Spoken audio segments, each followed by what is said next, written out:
Hi, in this video we're going to have a look at doing the base colours for the painting. So to do this we've got to set up some materials and a texture to paint onto.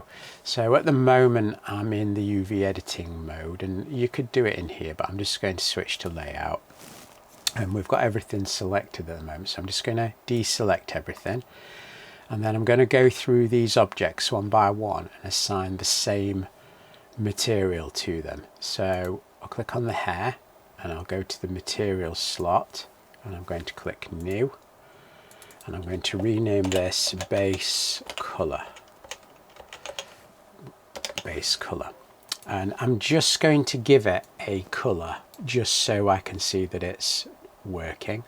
That I've not missed any out. Now you'll need to be in look dev or rendered mode to see the colour.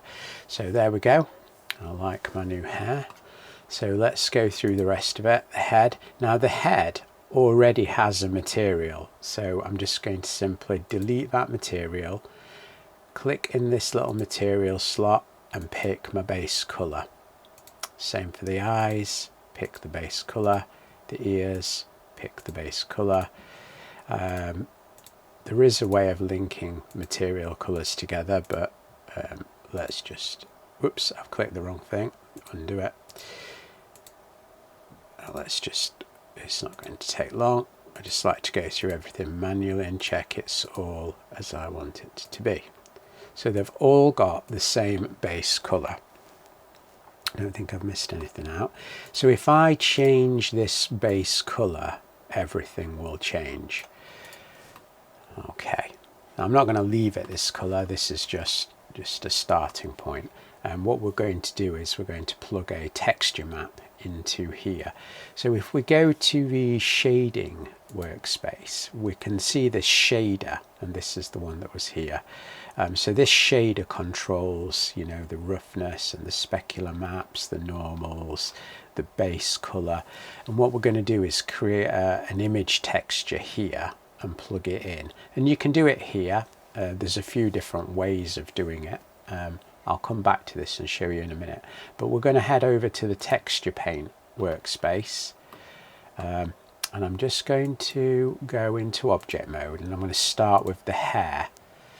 So I'm going to then go into texture paint, and you'll see that we've got this different color. That's not the color I picked, and that's because we don't have a texture assigned to this material. So what we want to do is click on the plus icon and click base color, and there are different channels we can use, and we might use some of the others later, but for now we're just going to use a base color texture, and I'm going to do it at 2048.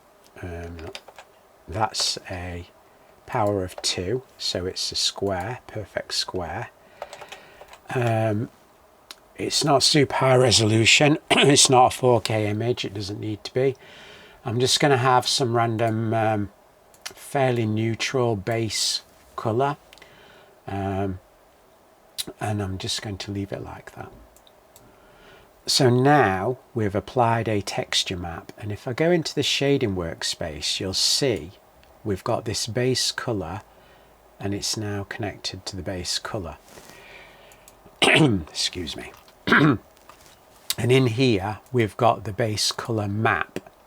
So that means if I pick a color and start painting, I can literally just paint on this character like this. Now to start with, we're just literally going to get the base colors in ready for painting. So I'm just going to make a slightly grey hair color for myself. It doesn't. And what I'm going to do is I'm going to use the fill can. I'm just going to click on there. Oops, that wasn't what I intended. Oh, I'm not there yet. Okay, right. Might be a bit generous on the colour there. Right, okay, so let's assume that's the hair colour I'm going for at the moment, and I could always come back and change it, and you can see the texture maps filled in, and also you can see on the fill it's overlapping the UVs, and this is what you want. There is a setting for this in here somewhere. I'm not going to dig around for it. Oh, it's here, it's the bleed. Let's actually turn it to 4 pixels, and you can see what's happened. And this is for the MIP maps. So if a game engine creates MIP maps, it won't. What you do want it to overlap, because if it doesn't, you might actually get part of this background coming into your model at some point. So that's why we spaced all the UVs out. So we're overlapping it, and if this was rescaled at any point, we need it to overlap. So have a bit of bleed, probably at least 4 pixels. Okay, so let's move on to the head. So I'm just going to go to object mode, select the head, back into texture paint mode. So the other thing is, while I've got this colour for the hair selected, I'm going to make a new colour palette, and I'm going to add this existing colour. We can always get them back at any point. You can actually sample the colours with this and add them to it, but it's easier while I've got it selected. I'm going to choose a colour for my face. I think something fairly bright because it's a cartoon character, so let's go with that. Just fill that in. Ooh, maybe even brighter. Maybe just choose a colour you're happy with. I'm being a bit pedantic now. Right, I sort of want it a bit, that's it. I wanted it a bit more neutral and a bit brighter. Okay, I'm happy with that. I'm going to add that into my colour palette because I'm going to use it on the nose. So let's go to object mode, let's click on the nose, and back into texture paint, and then we'll fill the nose. We'll do the same for the ears. So click on the ear, texture paint, and we'll fill the ear in. We'll use the same colour on the hand, but this is going to be a different process. Right, let's do the eyes. So object mode, click on the eye, and then we'll go back into texture paint mode. I'll just click a black colour, yeah, black will do. And then finally the eyebrows, so object mode, click on the eyebrows, texture paint mode, and then I'm going to click on the hair colour and fill it with the hair colour for now. Okay, that's the head done. Let's start looking at the body section. So the body section is going to be a little bit different because we've got multiple colours on the body. So let's start by looking at the hands, shall we? So I'm going to go into edit mode this time, and I'm going to click on, I'm going in this window. This is one advantage of organizing your UVs. If you haven't organized your UVs, what you might have to do is sort of manually select parts of your hand like this and just go over it. Maybe use the circle select tool and select the parts of your hand. So to use the circle select tool, you press C, and you can use the mouse wheel to make the selection bigger or smaller. And then when you've done that, you can see I've missed some bits, and then you can just grab the other little bits that you need. There we go. So I've got everything selected, but I'm just going to show you, if we go into the UV editor on this window, you can see I can actually work with the UVs in here, and you'll see I have actually missed a couple of UVs. So I like to select it in here, and that just makes it all easier. And that's one of the advantages of setting out your UV islands. So now I've got this hand selected. What I'm going to do is just go back into texture paint mode, and then I'm going to pick my colour for my hand and fill. Whoops, I didn't mean to do that. I did not mean to do that. Let me go back into here. I need to click this button here, and this is it creates a mask based on your UV selection. So let me go back to the UV editor.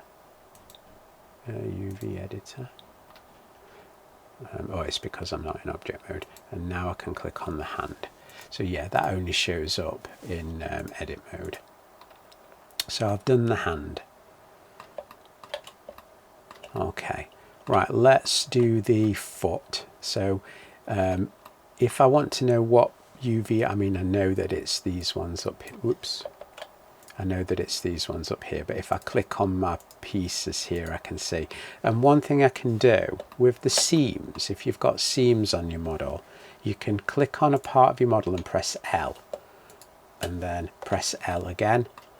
Click on another part, press L, use Shift to click on it, and then press L. So if you've got seams, that's also a good way of doing it if your UVs are a bit messed up.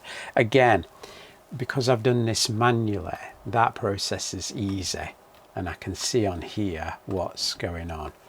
So now I've got those selected, I go into texture paint mode, make sure this is selected, and then I can pick a colour for my shoes. So I want a sort of dark leathery brown.